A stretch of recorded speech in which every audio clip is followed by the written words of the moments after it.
बिस्मिल्लाहिर्रहमानिर्रहीम। हज़रत, आज किताबुल अज़ान में से मुख्तसर बुखारी शरीफ की एक हदीस नंबर 385 का मुताला करेंगे। तरतीब के लिहाज से ये बुखारी शरीफ की हदीस नंबर 632 है और फ़ी ज़िलालिल हदीस शरह बुखारी शरीफ की हदीस नंबर तरतीब के लिहाज से 606 है। इस हदीस में ये बताया गया है कि अगर मुसाफिर हों और जमात की सूरत में हो तो उनको चाहिए कि वो अज़ान दें और नमाज अकामत कहें और उसके बाद जो है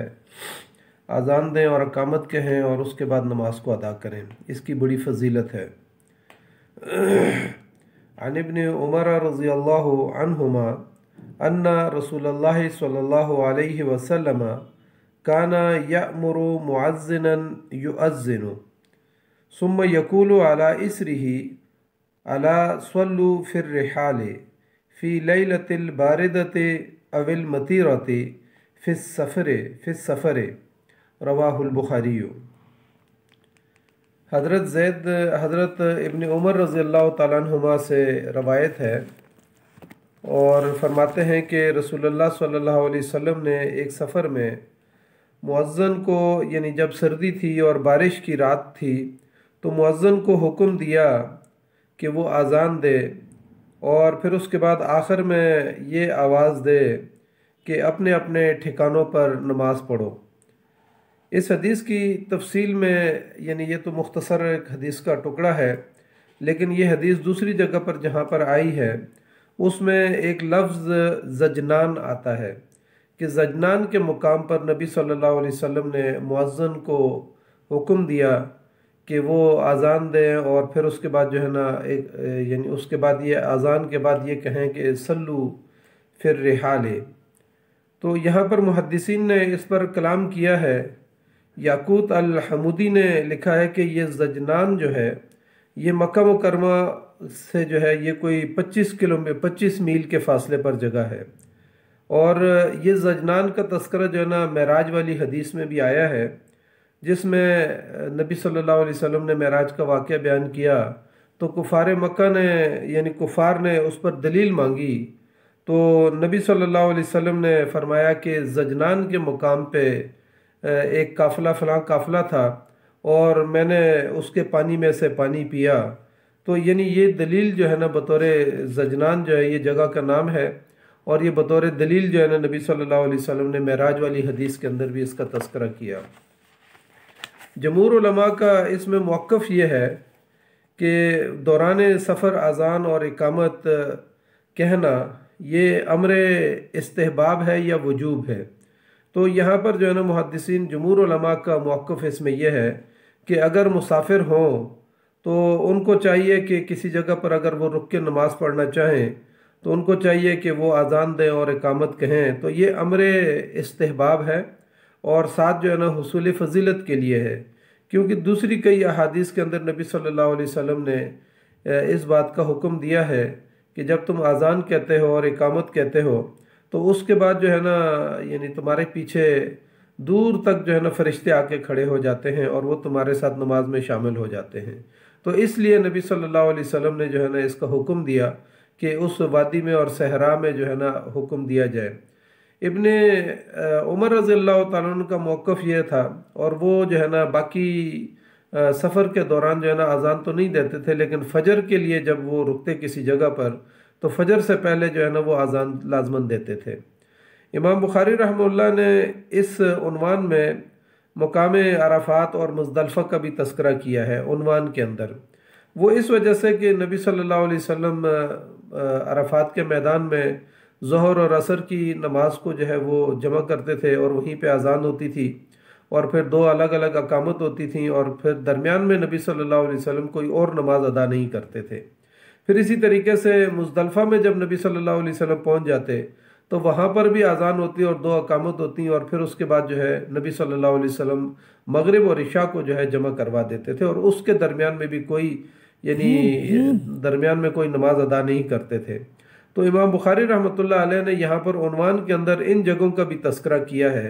ताकि ये अंदाज़ा हो जाए कि, और वो हज़रत जाबिर रज़ियल्लाहु ताला अन्हु की हदीस की तरफ इशारा करना चाहते हैं जो तवील हदीस है, जिसमें मुकाम अरफात और मुकाम मुज़दलिफ़ा के हवाले से कि किस तरीके से नबी सल्लल्लाहु अलैहि वसल्लम वहाँ नमाज अदा करते थे। इस हदीस से ये बात भी साबित होती है कि आज़ान के बाद लोगों को, यानी जब कहा गया कि मुसाफिर थे और ठंडी रात थी या बारिश वाली रात होती, तो नबी सल्लल्लाहु अलैहि वसल्लम ने फिर उनको कहा, मुअज्जिन को ये कहा कि आखिर में जो है ना वो ये जुमला बोलें कि सल्लू फी फिर रिहाले, कि अपने अपने ठिकानों पे या अपने खेमों में या अपने घरों में नमाज को अदा कर लें। तो यानी ये उस ज़माने की बात है जिस ज़माने में यानी मस्जिदें पक्की नहीं होती थीं या रास्ते पक्के नहीं होते थे या मस्जिदों में खिड़कियों का और दरवाज़ों का प्रॉपर इंतज़ाम नहीं होता था। तो सर्दी की रात में या मुसाफिर जब होते थे नबी सल्लल्लाहु अलैहि वसल्लम और सहाबा इकराम, तो उस मौके पे नबी सल्लल्लाहु अलैहि वसल्लम ठंडे सहरा में या ठंडी वादियों में जो है ना फिर लोगों को कह देते थे कि आप अपने अपने ठिकानों के अंदर नमाज पढ़ लें। इसमें दोनों सूरतें मुमकिन है कि अपने अपने ठिकानों में जमा कर लें या फिर यह कि अपने अपने ठिकानों में इनफरादी नमाज अदा कर लें, तो दोनों सूरतें हो सकती हैं। इस हदीस से एक बात ये भी, यानी ये नबी सल्लल्लाहु अलैहि वसल्लम की तरफ से एक रुख्सत थी कि बारिश के मौके पे या कीचड़ हो उस मौके पे या शदीद सर्दी हो, बर्फ़बारी हो, जिन इलाकों में बर्फ़बारी होती है लोगों के लिए निकल के मस्जिद तक पहुंचना मुश्किल होता है, तो ऐसे इलाकों के अंदर आज के दौर में भी जो है ना सल्लू फिर रिहाल की जो है ना बात की जा सकती है कि वो लोग अपने घरों के अंदर नमाज पढ़ लें। लेकिन इस हदीस से, यानी इस रुख्सत से और इस हदीस से एक और बात जो हमारे सामने आती है या नुक्ता सामने आता है वो ये है कि आज के इस दौर के अंदर जैसे कोरोना की वबा फैली हुई है, तो कोरोना की वबा के इस दौरान पिछले 2 साल से या 1.5 साल से जो कोरोना की वबा फैली हुई है और आजकल भी तीसरी लहर उसकी जो है ना बहुत शिद्दत इख्तियार कर गई है, तो ऐसे मौके पे जो है ना लोगों ने सोशल डिस्टेंस जो है ना इख्तियार किया हुआ होता है। तो इस मौके पे जो है ना हुक्मरानों ने उसका नतीजा ये निकाला है कि हरम को बंद कर दें, मस्जिदें बंद कर दें, मदारस बंद कर दें, तालीमी इदारे बंद कर दें, मार्केटें बंद कर दें। लेकिन उसके और उसके साथ ये भी कहा कि मस्जिदों के अंदर जो लोग आ रहे हैं तो वो 6-6 फुट के फासले पे खड़े हो जाएं, जिसकी कोई शरई दलील जो है ना वो मौजूद नहीं है कि 6 फुट के फासले पे खड़े होकर कोई नमाज अदा की जा सकती है। अलबत्ता उससे ये नुक्ता जो है ना लाजमन जाहिर होता है कि अगर सर्दी के मौके पे रुख्सत नबी सल्लल्लाहु अलैहि वसल्लम ने दी या बारिश के मौके पे नबी सल्लल्लाहु अलैहि वसल्लम ने रुख्सत दी, तो ऐसे वो लोग जो बीमार हैं, जिनके अंदर कोरोना की अलामात मौजूद हैं, खांसी है, नज़ला है, ज़ुकाम है या इसके अलावा कोई और उनकी सामने जो है ना अलामात आ गई हैं, तो फिर ऐसे लोगों को रुख्सत है और उनको कहा जा सकता है कि सल्लू फिर रिहाल, कि आप अपने ठिकानों पे, अपने घरों में या अपने जो है ना खेमों के अंदर जो है ना आप नमाज अदा करें। तो लेकिन इसके बदले में जो है ना लोगों को मस्जिदों से आने जो ठीक है, सेहतमंद है, कोई उनको प्रॉब्लम नहीं है, चल सकते हैं, बारिश नहीं है, सर्दी नहीं है, कोई और चीज़ ऐसी नहीं है, तो ऐसे लोगों के ऊपर मस्जिदें बंद कर देना, हरम बंद कर देना, मार्केटें बंद कर देना, तालीमी इदारे बंद कर देना, ये मुनासिब रवैया नहीं है। उसके मुकाबले में अलबत्ता जो लोग बीमार हैं बिल्कुल उनको जो है ना मास्क लेना चाहिए, सैनिटाइज़र इस्तेमाल करना चाहिए और इसी तरीके से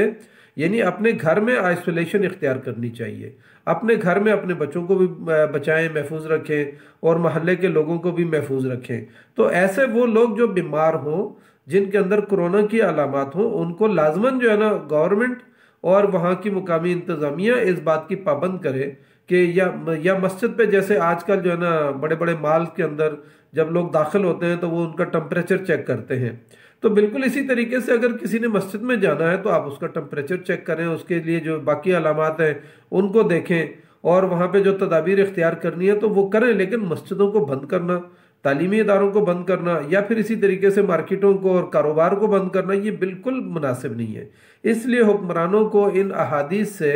मसाइल को इस्तेमाल करके जो लोग बीमार हैं उनको रुख्सत देनी चाहिए, वो अपने जो है ना ड्यूटियों से भी जो है ना उनको रिलैक्स करना चाहिए और इसी तरीके से मस्जिदों में आने से भी जो है ना उनको रिलैक्स करना चाहिए और कारोबार के अंदर से भी रिलैक्स करना चाहिए।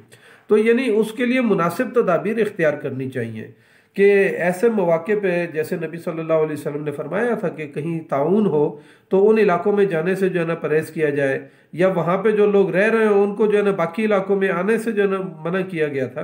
तो बिल्कुल आज के इस दौर के अंदर भी अगर कोरोना माशरे के अंदर मौजूद है तो नबी सल्लल्लाहु अलैहि वसल्लम ने जैसे सर्दी के मौके पे या बारिश के मौके पे कहा कि सल्लू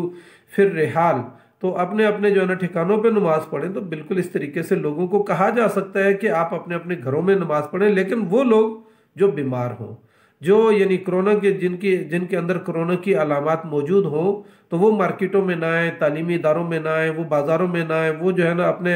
दफातर में ना आए, और इसके साथ साथ जो है ना वो मसाजिद में भी ना आए। तो ये बात तो कही जा सकती है, इसमें तो कोई जो है ना जी शऊर और अक्लमंद आलिम दीन भी जो है ना इस पर कोई रजिस्ट नहीं कर सकता। लेकिन शरीयत को अपने यानी ऐसे इस्तेमाल करना कि 6 फुट पे खड़े हो जाएं और 8 फुट पे खड़े हो जाएं और सफ़ के पीछे सफ़ को छोड़ दें और फिर जो है ना मस्जिदों को बंद कर दें और तालीमी इदारों को बंद कर दें, तो ये कोई अकल और उसकी फ़हम की बात नहीं है। अलबत्ता उसके लिए मुनासिब जो है ना रुख्सत उन लोगों को मिल जानी चाहिए